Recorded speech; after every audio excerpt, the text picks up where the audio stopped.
자, 더블유투자 클럽의 아나키스트 오원석입니다. 오늘은 이번에는 국내 시장 시장을 한번 볼게요. 시장의 차트를 한번 보도록 하겠습니다. 일단 일봉 차트고요. 거래소입니다. 코스피고요. 잘 보시면 여기 갭이 있죠? 갭이 이렇게 있어요. 한 2150, 한 2160, 네, 2160에서 한 2120 사이에 40포인트 정도의 갭이 이렇게 있고요. 그리고 하락폭이 이렇게 있었죠. 그리고 1969까지 밀렸다가 아래꼬리 달고 위로 올라갔죠. 이렇게 말씀을 드리겠습니다. 이렇게 보면 작년 8월 6일 날 저점을 찍었는데 이 저점은 깨지지 않고 있죠. 한 요 정도 저점, 여기 한 작년 10월 정도의 저점 부근에 지금 와 있다, 이렇게 보시면 될 것 같고, 거기까지 뺐다가 지금 다시 올라가는 모습인데, 일단 다들 아시죠? 정석, 갭은 무조건 메우게 돼 있다. 갭은 무조건 메우게 돼 있다라는 점. 일단 요 갭은 2150선까지는 충분히 회복이 될 거라고 보여주고요. 코스닥 볼게요. 코스닥도 비슷해요. 같은 날에 갭이 하락하면서 밑에 저점을 이렇게 찍고 내려오는 모습. 코스피보다는 덜 올라갔기 때문에 크게 뭐 지금은 문제 될 건 없을 것 같고요.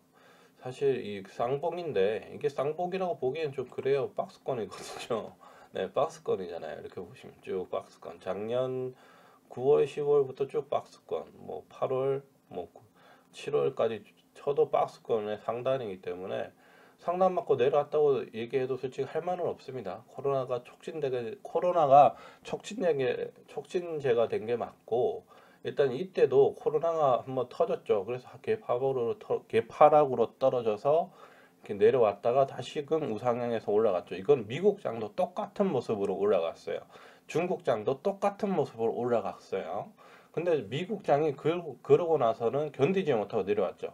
이거는 코로나의 영향이 아니었어요. 사실은 아시다시피 제가 줄기차게 얘기하지만 민주당의 대선 경선 때문에 이렇게 내려온 거예요.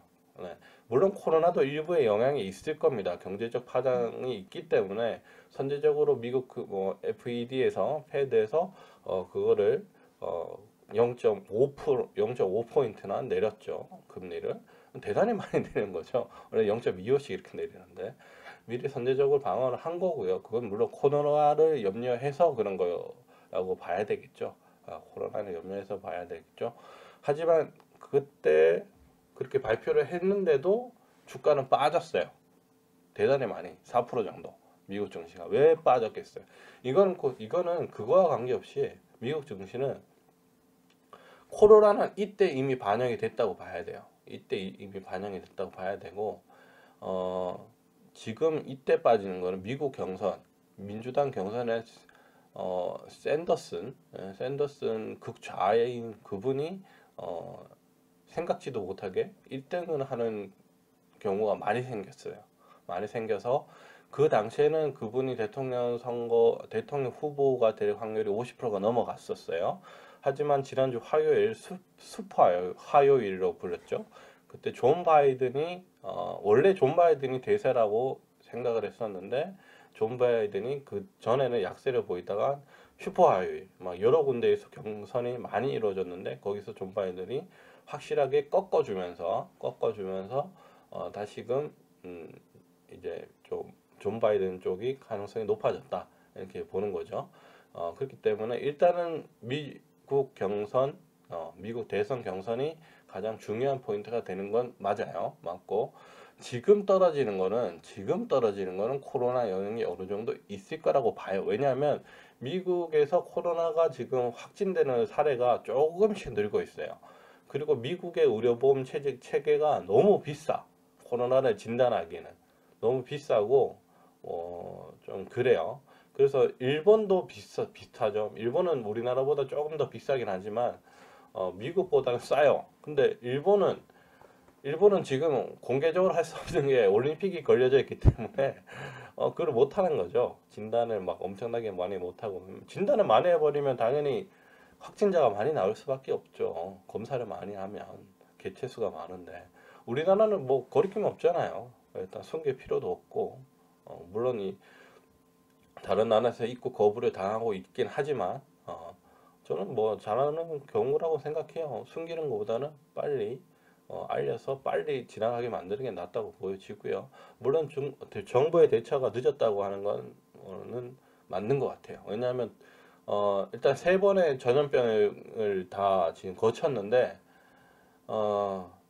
그에 반해 경험에 비해 너무 대처가 늦었다라는 건 맞는 것 같고, 물론 그 신천지라는 변수가 있었기 때문에 좀 그랬던 것 같긴 해요. 하지만 일단은 좀 정부의 대처가 늦은 건 확실한 것 같고요. 일단은 그렇기 때문에 이 종목, 우리의 시장은 미국 시장이 어느 정도 이제 안정화에 들어갈 거예요. 존 바이든이 우세에 갔기 때문에 그리고 지난주 금요일 날에 4%까지 떨어지던 게 그 다우 지수는 0.98 정도, 1% 안팎으로 내려갔고 올라왔고요. 하락폭이. 그리고 나스닥도 4%, 5% 떨어지는 게 1%대로 내려와서 마감을 했습니다. 그렇기 때문에 땡겨주는 힘은 있고 안정적으로 가는 힘이 있다. 그래서 미국 증시도 박스권으로 움직일 가능성이 있고요.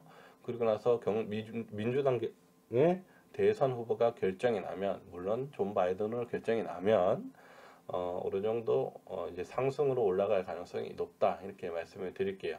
왜 샌더슨이 위험한 사람이냐면, 주식 시장에서 지난번 대선에서 나왔을 때도 대기업을 해체해야 된다고 했던 사람이에요. 대기업 해체.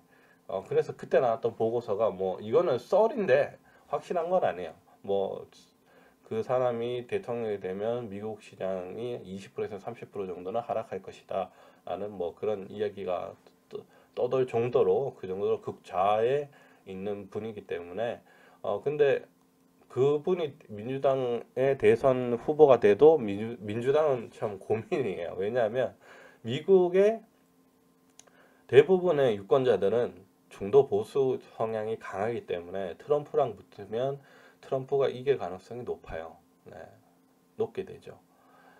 차라리 존 바이든이 돼서 중도까지도 이렇게 할 수 있는 그런 후보가 되길 민주당에서는 원하고 있고요. 뭐 민주당이 그렇게 얘기를 하고 있죠. 아예 대놓고.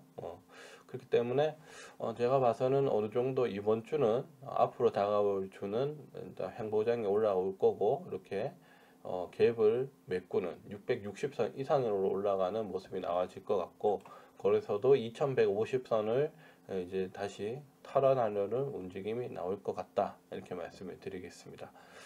물론 코로나가 좀 진정이 돼야 되겠죠. 진정이 돼야 되겠고, 미국 경성도 어느 정도 존 바이든 쪽으로 확실히 추가 기울은 모습이 보여줘야 될 것 같아요.